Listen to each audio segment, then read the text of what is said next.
Oke, jadi ini adalah Asus ROG Keris 2 Ace, mouse ergonomik kecil dari ROG. Udah lama juga kita nggak lihat mouse ergo ya. Terakhir kita bahas mouse ergonomik kayaknya Rexus Air Mini gitu deh. Tapi untuk bentuknya si ROG Keris ini lebih mirip kayak si Pulsar X-Lite V2 yang sempat jadi mouse favorit gua juga, tapi kayaknya sekarang udah ada yang V3 deh. Ini mouse yang udah gua pakai sebagai daily driver sebenarnya sebelum gua bahas mouse Noir M2 karena gua dapet ini duluan. Jadi gua udah lumayan familiar sama mouse ini untuk pakai main game, terutama main game Dota 2.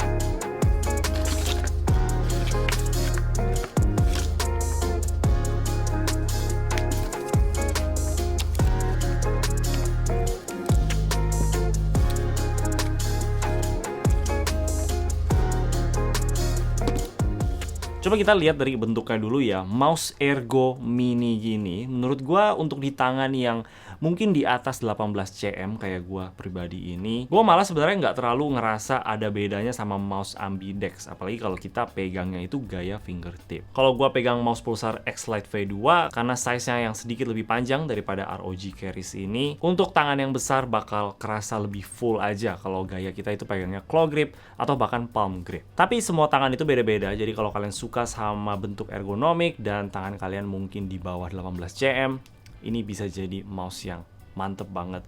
Dan juga beratnya yang sweet spot di 54 gram. Bakal kerasa kayak mouse ergo mini yang enak banget untuk tangan-tangan yang mini juga. Oke, coba kita lihat spek dari mouse-nya ini dulu. Sensornya ini pakai ROG Aimpoint Pro yang bisa DPI-nya itu sampai 42.750 IPS dan 50G acceleration, dan ini bisa sampai 8.000 Hz polling rate. Switch-nya itu pakai ROG 100 juta optical micro switch. Beratnya seperti yang kita bilang tadi di 54 gram dan baterainya ini bisa sampai 107 jam. Jadi mungkin kita bisa bilang kalau mereka ini punya sensor dan switch yang in-house mungkin ya, dengan DPI-nya itu yang bisa maksimum di 42.000 DPI. Gak bakal ada orang yang pakai DPI segede itu juga ya, tapi ini udah jadi mouse pertama yang DPI-nya bisa sampai 42.000. Polling Hertz-nya seperti yang kita lihat tadi ini bisa sampai 8.000 Hz polling rate, tapi 1.000 Hz itu maksimum kalau kita pakai dongle bawaannya. Mereka sebutnya itu adalah ROG Speed Nova Wireless Technology. Kalau nggak salah ini juga teknologi yang ada di ROG Azoth, yang artinya mereka punya delay yang sangat minim. Habis itu bisa sampai 4.000 Hz kalau kita pakai extension dongle-nya yang mereka kasih nama ROG Polling Rate Booster. Yang untungnya kita udah sekaligus dapet di boxnya, jadi nggak perlu beli-beli lagi. Mantap. Yang terakhir, ini bisa sentuh di 8.000 Hz kalau kita pakai kabel doang. Yang gua sangat yakin nggak bakal ada orang pakai kabel untuk demi dapetin 8.000 Hz doang. 1.000 Hz itu udah sangat cukup. Jadi kalau kalian pengen dapetin 4.000 Hz atau mungkin 2.000 Hz, kalian harus colok dongle-nya itu seperti ini. Udah kayak human centipede lah bisa dibilang ya. Ngomong-ngomong, banyak yang tanya gua kenapa colok dongle-nya itu seperti ini, supaya dongle-nya itu bisa sedekat mungkin sama mouse-nya. Dan di sini gua pakai kabel dari MyNK Official. Kabel yang sangat premium dan high quality, punya desain yang cakep banget, dan pastinya lebih tahan lama dari kabel-kabel yang lain. Bisa untuk kalian punya keyboard, dan juga bisa untuk kayak dongle mouse seperti ini, biar mejanya jadi lebih ganteng. Ada banyak warna juga untuk cocokin sama setup kalian. Kalau kalian tertarik, coba cek linknya ada di deskripsi.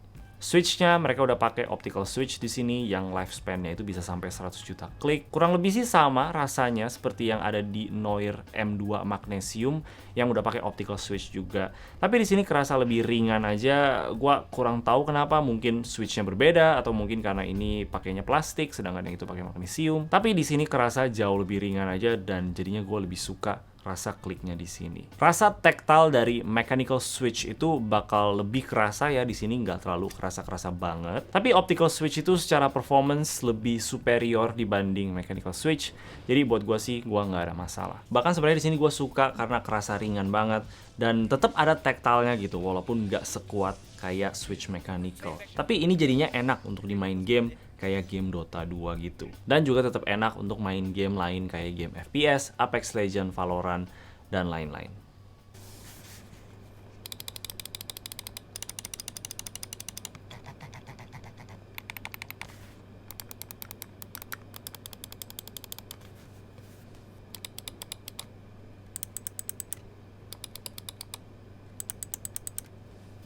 Konektivitasnya di sini udah lengkap, bisa kabel, dongle, dan juga Bluetooth 5.1. Dan di bawahnya sini tuh ada tombol untuk ganti DPI dan juga untuk pairing. Untuk fitnya, mereka pakai pure PTFE fit yang bentuknya sedikit aneh ya. Karena kalau kita lihat itu mereka ada potongan di mouse-nya untuk pakai PTFE yang lebih besar ya.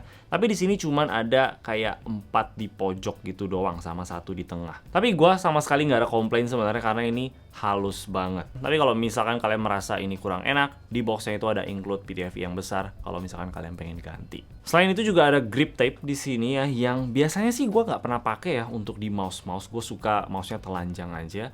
Tapi entah kenapa di sini mungkin coating mouse-nya ya, walaupun enak di tangan gitu, gue nggak ada masalah. Tapi agak sedikit licin aja, kayak kurang ngegrip gitu di tangan. Ditambah di sebelah kiri dan kanannya itu ada garis-garis seperti ini yang mestinya sih biar lebih ada friction ya, supaya nggak terlalu licin. Tapi buat gue malah jadi lebih licin lagi. Makanya sekarang untuk pertama kalinya di sebuah mouse gue lebih suka pasang grip tape di sini. Dan untungnya sih grip tape-nya desainnya cakep sih, sangat ROG ya. Dan terutama di warna yang putih kayak gini, jadi lebih ada sedikit texture gitu lah mouse-nya, nggak polos-polos banget. Baterainya dari tes gue ini kuat-kuat aja ya, gue udah pakai sekitar seminggu lebih kayak gitu, di 1000 Hz polling rate tanpa RGB, dan ini masih di sekitar kayak 50-an% kayak gitu. Kalau lihat dari kompetitornya si ROG ini sih, pertama kita ada Razer Death Adder V3 Pro, terus mungkin kayak Pulsar X-Lite V3.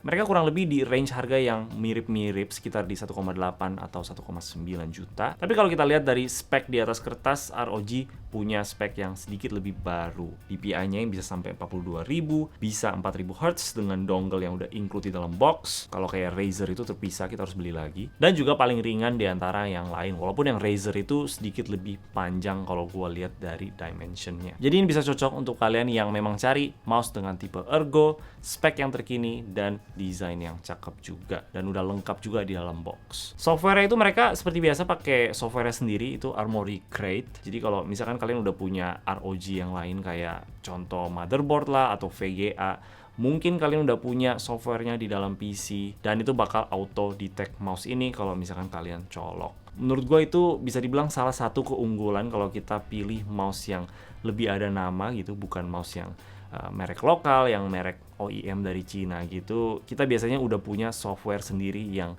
kita nggak perlu download lagi kalau misalkan kita punya barang yang lain. Sedangkan mouse OEM kayak, ya contohnya kayak Noir M2 kemarin gitu, beda-beda produk, kita harus download software yang berbeda. Jadi kayak gitulah ROG Keris 2A, sebuah mouse ergo mini yang mantep banget. Punya harga yang bisa dibilang cukup premium, terutama untuk market Indonesia ya. Mungkin kita udah terbiasa sama mouse-mouse lokal, tapi menurut gua masih sangat kompetitif di kompetitor sekitarnya.